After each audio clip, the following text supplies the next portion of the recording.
Hi everyone, it's Marie and I first want to say thank you so much for coming here and watching this video. So for today I'm giving you a bit of a tips video about travel because as you know I've been travelling full time now for 6 months and there are some things that I've learned along the way, especially in terms of getting free or cheap accommodation.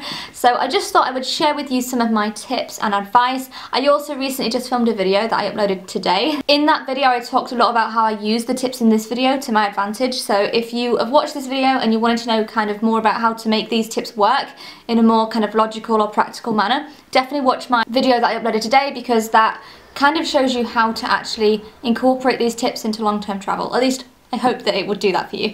Anyway, I'm just going to get into it. I'm between lessons again, as I always am when I do these sit-down videos. I have to teach in about 14 minutes, so I'm just going to get on with this video and get started. So the first tip, and this is how to get completely free accommodation, is by doing house sitting. So, I'm sure you've heard of it before, and if you haven't, house sitting is where you take care of someone's pets in exchange for taking care of their house. Sometimes it's not pets, sometimes it's just plants or just the house, but most of the time it is pets.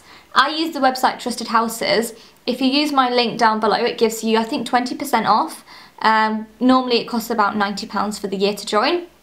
And I've used Trusted Houses for about 3.5 months now, and that's how we've gotten mostly free accommodation all over Europe. You can get free accommodation anywhere, you know, big capital cities like Amsterdam and Rome and Paris and London, or smaller little villages in the middle of nowhere, so you can really see the big places or you can see the really small rural places. It depends what your kind of travel style is. There's something for everyone, and there are house sits ranging from just a couple of days to 6 months. So if you wanted to just settle somewhere for a few months and take care of a cat for 6 months, then those kind of house sits are available too. So I absolutely recommend you sign up to a house sitting website. I recommend Trusted House Sitters because it's what I've used and I've had the best luck with. It's also the most popular and has, from what I can see, the best reviews. House sitting does come with other perks too.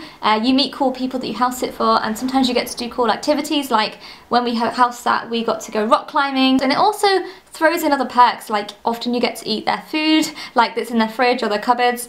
Sometimes they'll offer to buy you the food. A lot of the time they'll pick you up from the airport or the train station. So house sitting definitely is a good option if you are a couple travelling or you're just on a budget and you want free places to stay, because who doesn't want a free place to stay, right? So yeah. First one is house sitting. Second one, and this is something we don't do much, but I think it's good for solo travellers and people that are travelling on their own and want to make friends, but we have done this a few times. So this is couchsurfing. I'm sure you've heard of it. You stay on someone's sofa for free, or sometimes they have a spare room. It's not normally for long term. I mean, I know some people that have couchsurf for like 3 months in the same place. Usually it's just for a couple of nights or for a weekend here and there. It's not something I'm comfortable doing because me and Andy are a couple and we work from home, so we need a place to set up our laptops and get work done. And when you couchsurf, it comes with kind of an unspoken rule that you do socialise with your host and you go out with them, and you know, it's more of a social way of travelling. So when you couchsurf, generally, you know, you wouldn't be expected to just stay there the night, crash for the night, and then kind of wander off the next day and not speak to your host. I mean,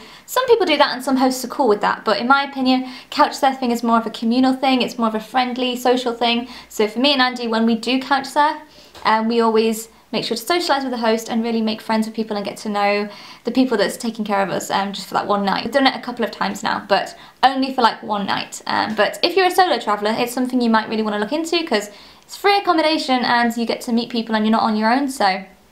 And I think it's better than a hostel personally. But yeah, just make sure you read reviews and check out the host, that they're okay and everything. So the next tip, and this is a bit of a hack, and this is overnight buses. So it's not the most luxurious way of travelling at all, but it is usually the cheapest option. So for me and Andy, a few times now, we have taken an overnight bus from one location to the other. And there's two reasons we do this. One, usually the nighttime buses are so much cheaper than the daytime buses. And the reason we take an overnight is just because if you leave at nighttime and then arrive in the daytime at the next place, yeah, you're a little bit tired the next day, but you do save a whole night's accommodation costs. So instead of us having to book a hotel and then leave first thing in the morning and then travel for hours on a bus that day, we might as well just travel through the night, because then we don't have to pay for a hotel or an Airbnb or any accommodation. It's 2 in 1 really. You get transport and you get a free place to stay. It's not the most comfortable night's sleep, but if you can tough it out just for one night, it does save you a lot of money. I would recommend you look into that if you're really on a budget and you're also fast travelling, so you don't want to waste much time. Okay, so the next tip, and this is something we actually haven't done a whole lot of, but we'd really love to, and it's volunteering. So I'm sure you've heard of it, you know, Workaway, HelpX, all those kind of websites.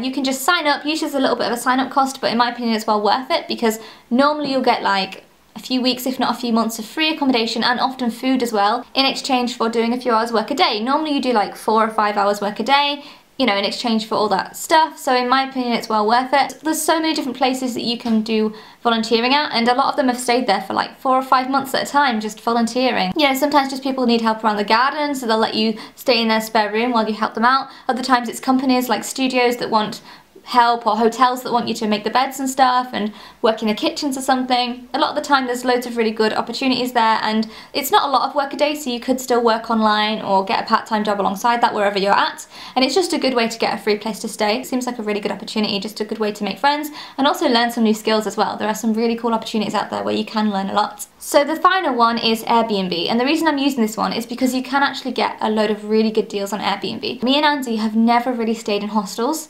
because Airbnb is always cheaper for us.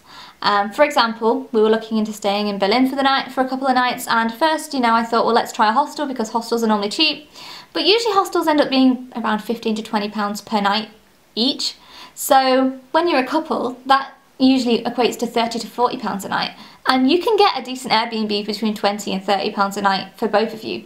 So in my opinion, if you're traveling with a friend or, you know, with a partner, Airbnb is always the cheapest way of doing it. I think if you're a solo traveller, hostels are probably cheaper, but if you're a couple or there's a few of you, Airbnb is usually always cheaper than paying for a bed each in a hostel.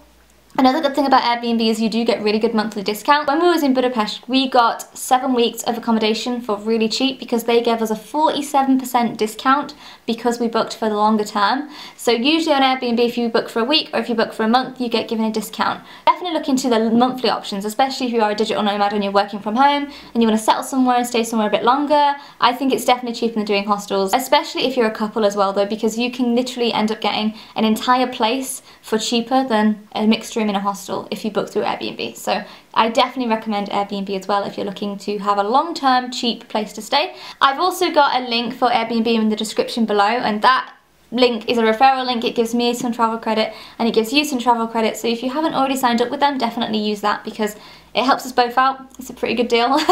So yeah, anyway, I'm going to end this video here because I have to teach in 2 minutes. Thank you for watching this video. I hope it gave you some sort of tips, some sort of thought onto how you can travel a little bit cheaper. I'm sure that you've already heard a lot of these tips before. I'm sure I'm not saying anything brand new, but all I know is that these videos were invaluable to me when I was first traveling 6 months ago. I didn't know what to do, and I'm hoping that you can take something from this and learn from it. Like I said, I did make a video the other day talking about how we choose where we go next, and in that video I talk a lot about how I incorporate these tips into actually making it practical. So definitely click onto that. I'll link it up here if I haven't already. It's also in the description. So yeah, thank you for watching. If you haven't already, give this video a thumbs up and subscribe to my channel to keep watching more videos about digital nomad life, minimalism, traveling, all that kind of stuff. So anyway, I'm gonna have to go because I've got to teach. I'll see you in the next video. Bye.